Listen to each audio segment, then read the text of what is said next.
Everything that Jordan says he didn't do, he's doing. It's a bummer because it's there, and Peterson acts like it's not.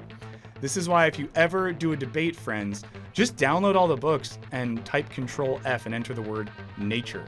It's pretty easy. I did that for this. I went to Capitol after I saw that lecture and I Control F'd nature, and it took the application on my computer about 5 minutes to get all of the references to nature in the book because there's so many of them.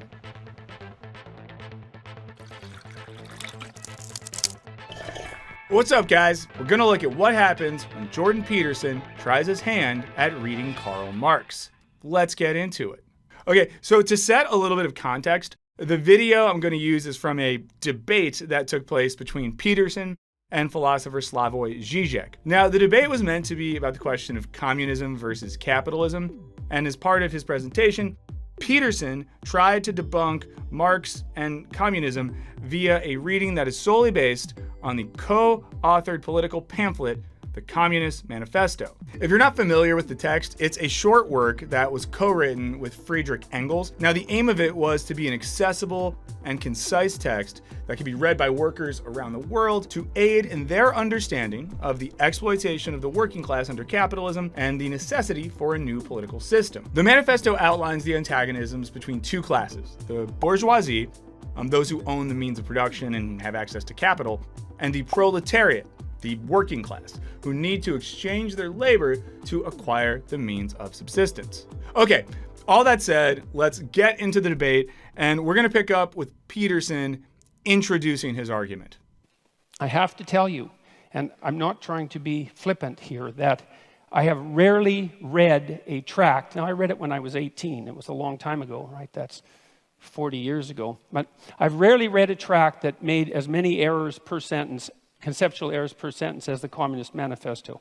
It was quite a miraculous reread. Okay, so Jordan Peterson doesn't like the Communist Manifesto. It came in pretty spicy. But my initial issue with this is it seems really weird to reference the Communist Manifesto as the sole text that represents Marxism and communism as a whole for the purpose of this debate. It's a text he co-wrote with Engels that doesn't really get at the whole of his economic and philosophical theories. So, there's two ways we can interpret this. One, and it's the good faith reading, is that this was an earnest attempt by Jordan Peterson to do his homework and debate the intellectual merits of communism and Marxism on their own terms because he thought that this text was a good example of Marx's economic and philosophic theories. Or there's a more cynical reading, which is that Jordan Peterson is well aware as an academic that Marx's mature economic thought is located in other books like The German Ideology and Capital, and that in making the choice to avoid those texts, he can instead focus on a pamphlet that was written with Engels and doesn't really contain the fullness of Marx's intellectual arguments. And that's just something that kind of irks me throughout watching this debate, that I would like to see Jordan Peterson really respond to the fullness of Marx's ideas, and he doesn't. And because of that, you could say that a specter is haunting this debate. The specter of Jordan Peterson not doing his homework. What struck me about the Communist Manifesto was it was akin to something Jung said about typical thinking, and this was the thinking of people who weren't trained to think. He said that the typical thinker has a thought, it appears to them like an object might appear in a room.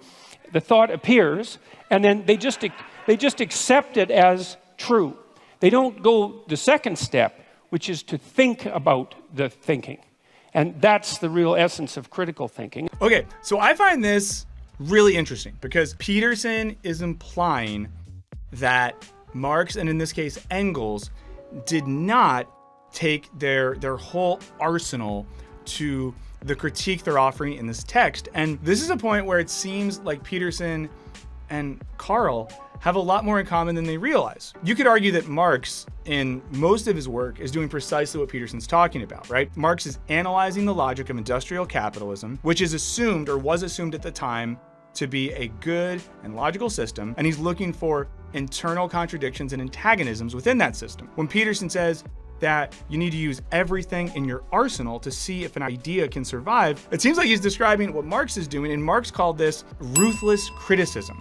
or in one text, the ruthless criticism of everything existing. Now here's Marx, and this is from a letter he wrote in 1843. Marx says, "Now philosophy has become mundane, and the most striking proof of this is that philosophical consciousness itself has been drawn into the torment of the struggle, not only externally but also internally. But if constructing the future and settling everything for all times are not our affair, it is all the more clear what we have to accomplish at present. I am referring to ruthless criticism of all that exists. Ruthless both in the sense of not being afraid of the results it arrives at, and in the sense of being just as little afraid of conflict with the powers that be." I don't know, I just find that interesting that Peterson is describing something similar to what Marx is doing, and one could argue that Marx is doing that in the text at hand.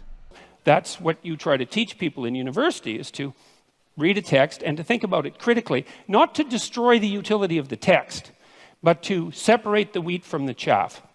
And so what I tried to do when I was reading the Communist Manifesto was to separate the wheat from the chaff.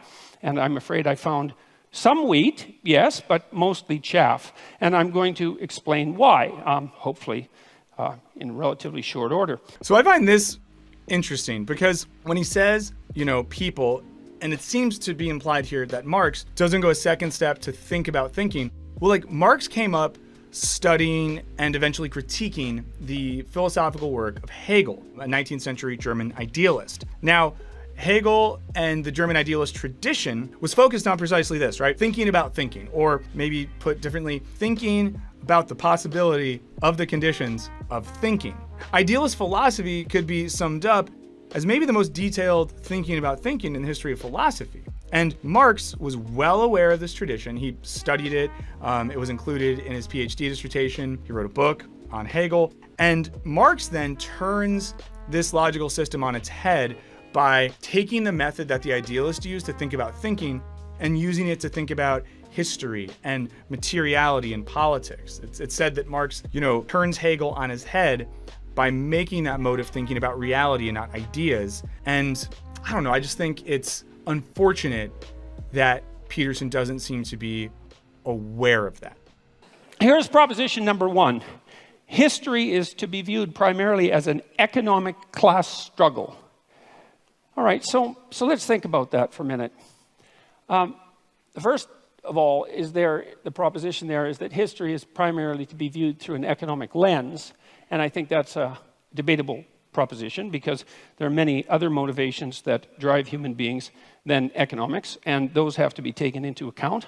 Okay, so Peterson's critical of the idea that he's reading the Communist Manifesto as making a claim that for Marx, history is primarily viewed as an economic and class struggle. And there's definitely truth to that. What Marx is doing is reading history dialectically. Now, here's what Marx says himself in the manifesto, or Marx and Engels say themselves. The history of all hitherto existing society is the history of class struggles. But on the word society, there's actually a footnote in the text. And in the footnote, they say that is all written history. So, the full line is the history of all written society is the history of class struggle. So, Marx is specifying that he's talking about written history, largely European history. They also go on to say this in the manifesto. In the earlier epochs of history, we find almost everywhere a complicated arrangement of society into various orders, a manifold gradation of social rank. In ancient Rome, we have patricians, knights, plebeians, slaves. In the Middle Ages, feudal lords, vassals, guildmasters, journeymen, apprentices, serfs. In almost all of these classes, again, subordinate gradations. So in that quote, we see that Marx and Engels, while reading history as the history of class struggle and antagonism, are not always just breaking it down to binary oppositions. They seem to understand the complexity of those relations. You've got to understand that this is a deeper problem for people on the left, not just for people on the right. It is the case that hierarchical structures dispossess those people who are at the bottom, those creatures who are at the bottom, speaking, say, of animals, but those people who are at the bottom, and that is a fundamental existential problem. But the other thing that Marx didn't seem to take into account is that there are far more reasons that human beings struggle than their economic class struggle, even if you build the hierarchical idea into that. Okay, so here Peterson is criticizing the manifesto for presumably saying that all human history is the history of struggle, and that struggle and class struggle is inherently tied to capitalism. Now, Peterson is noting that struggle and human hierarchy of course, pre-exists capitalism. And he's totally right. And I don't think that Marx would disagree with him at all. Now, Marx has a dialectical reading of history in which history is marked by struggle and antagonism, but it's not that capitalism is the driving force of that. It's that capitalism, when he is writing, is the most advanced stage of that historical development. Let's see what Marx has to say himself. This is from the German Ideology, and Marx says, "The first premise of all human history is, of course, the existence of living human individuals. Thus, the first fact to be established is the physical organization of these individuals and their consequent relation to the rest of nature. Man can be distinguished from animals by consciousness, by religion, or anything else you like. They themselves begin to distinguish themselves from animals as soon as they begin to produce their means of subsistence, a step which is conditioned by their physical organization. By producing their means of subsistence, men are indirectly producing their actual material life." So here, Marx is grounding human struggle in the particularity of humans producing their own means of subsistence. So before capitalism or any other economic system, there is this fundamental relationship between humans and nature. And this relationship and the struggle implicit in it is the foundation of human consciousness and society. And Marx never implies that this struggle doesn't pre-exist capitalism. There are far more reasons that human beings struggle than their economic class struggle, even if you build the hierarchical idea into that, which is a more comprehensive way of thinking about it. Human beings struggle with themselves, with the malevolence that's inside themselves, with the evil that they're capable of doing, with the spiritual and psychological warfare that goes on within them. And we're also actually always at odds with nature. And this never seems to show up in Marx. And it doesn't show up in Marxism in general. It's as if nature doesn't exist. The primary conflict, as far as I'm concerned, or a primary conflict that human beings engage in, is the struggle for life in a cruel and harsh natural world. Okay, this is officially becoming a tough hang, because right here, Peterson is accusing Marx of not thinking about or acknowledging nature, or not even acknowledging the existence of nature. He's accusing Marx of not acknowledging that a primary struggle for humanity is the struggle with nature. But Marx does that. So I'm going to let Marx talk for a second. Here's Marx from the Paris manuscripts. "Nature is man's inorganic body. That is to say, nature insofar as it is not the human body. Man lives from nature, and he must maintain a continuing dialogue with it if he is not to die. To say that man's physical and mental life is linked to nature simply means that nature is linked to itself, for man is a part of nature." So right here, he's noting that contradiction between man and nature is fundamental to human existence. And this is Marx describing the fundamental antagonisms that drive human consciousness and history. Everything Peterson says he doesn't do, he's doing. Let's let Marx talk some more. This is Marx from Capital Volume 1. He says, "Labor is, in the first place, a process in which both man and nature participate, and in which man of his own accord starts, regulates, and controls the material reactions between himself and nature. He opposes himself to nature as one of her own forces, setting in motion arms and legs, heads and hands, the natural forces of his body, in order to appropriate nature's productions in a form adapted to his own wants. By thus acting on the external world and changing it, he at the same time changes his own nature." So again, this is Marx describing the interaction between humans and nature as fundamental to the process of labor, fundamental to history, and fundamental to developing our own humanity. So everything that Jordan says he didn't do, he's doing. It's a bummer because it's there, and Peterson acts like it's not. Binary class struggle idea, that was a bad idea. That was a very, very bad idea. It's also bad in this way, and this is a real sleight of hand that Marx pulls off, is you have a binary class division, proletariat and bourgeoisie, and you have an implicit idea that all of the good is on the side of the proletariat and all of the evil is on the side of the bourgeoisie. And that's classic group identity thinking. I want to talk more about what he says about good and evil or good and bad. We'll get to that in a second. It's important to note that what Marx is doing in the manifesto and other places is analyzing economic struggles specific to 19th century industrial capitalism. And this claim that there's something akin to identity politics just doesn't make a lot of sense, because Marx is not talking about individual human identity or even group identity. He's talking about the way that humans relate to themselves and labor under industrial capitalism.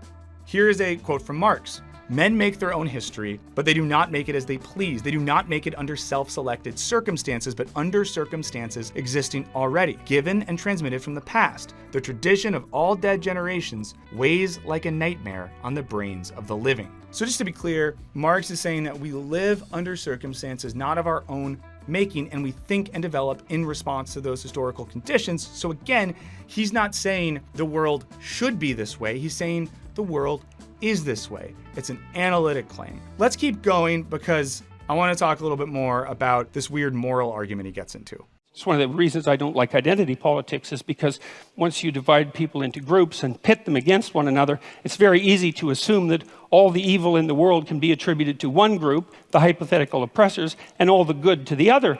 And that's naive. That's naive beyond comprehension, because it's absolutely foolish to make the presumption that you can identify someone's moral worth with their economic standing. Okay, so Peterson is making the claim that there's an implicit and a priori argument in Marx that good is on the side of the workers and bad is on the side of the owners, and that's just simply not true.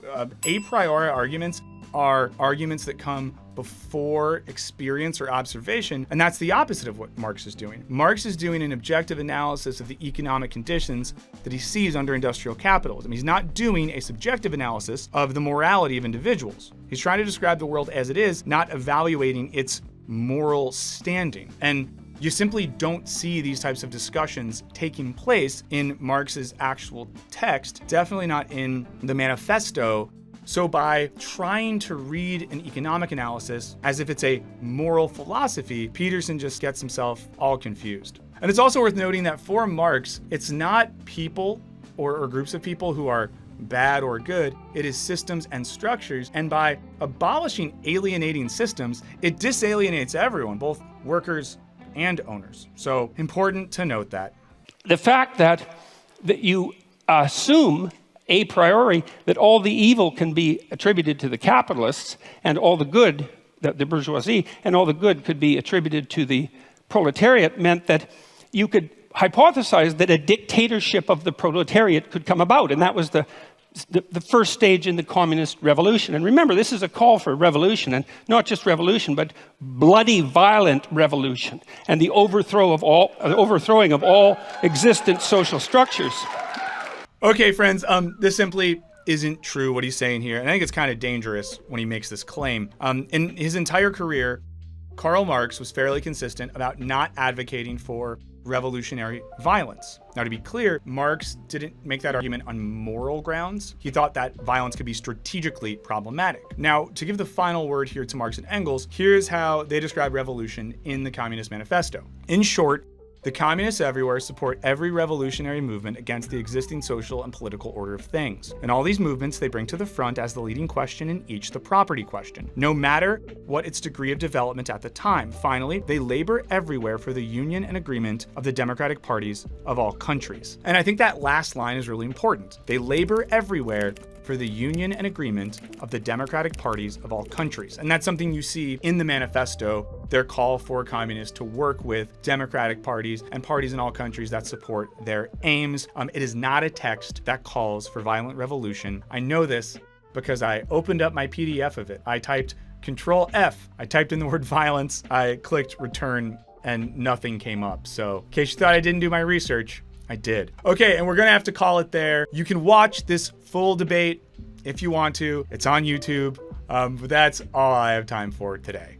Okay, so we did it again, and our journey, at least for now, is complete. And much like the first video that we did on Peterson, I don't know, I find it disappointing that someone with his very impressive academic background and pedigree didn't actually engage with the full scope of Marx's work. Now, whether or not one agrees or disagrees with Marx's critique of capitalism, it doesn't do anyone any favors to offer a critique of his work that doesn't engage with the actual ideas themselves. And like his critique of postmodern philosophers like Jacques Derrida and Michel Foucault, it seems like, again, Peterson isn't actually critiquing Karl Marx, the writer and thinker, but instead critiquing a straw man version of what he perceives modern neo-Marxism to be. We see this when he brings up things like identity politics when supposedly discussing the Communist Manifesto, a text which has nothing to say about identity politics. And it's worth noting that I am not saying any of this to just dunk on Peterson. I gain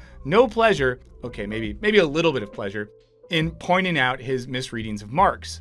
But this is important because, again, Peterson has a massive intellectual influence, and especially because of his academic background and credentials, people take him seriously. But it's reckless to present ideas like this on such a public stage when he isn't, to use the parlance of our times, doing the work. And even if you, like Peterson, find Marx's intellectual work revolting, I hope you can at least hate him for the right reasons and not for the things Peterson made up. But please let us know what you think in the comments. Really appreciate you hanging out for another one of these. And again, check out the first video if you haven't. Thank you so much to all of our patrons for supporting our community. Check out our Patreon page if you haven't before. It truly is the best way that you can directly support our channel.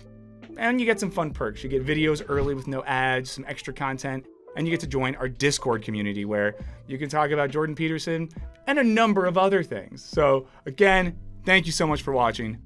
I'll catch you later.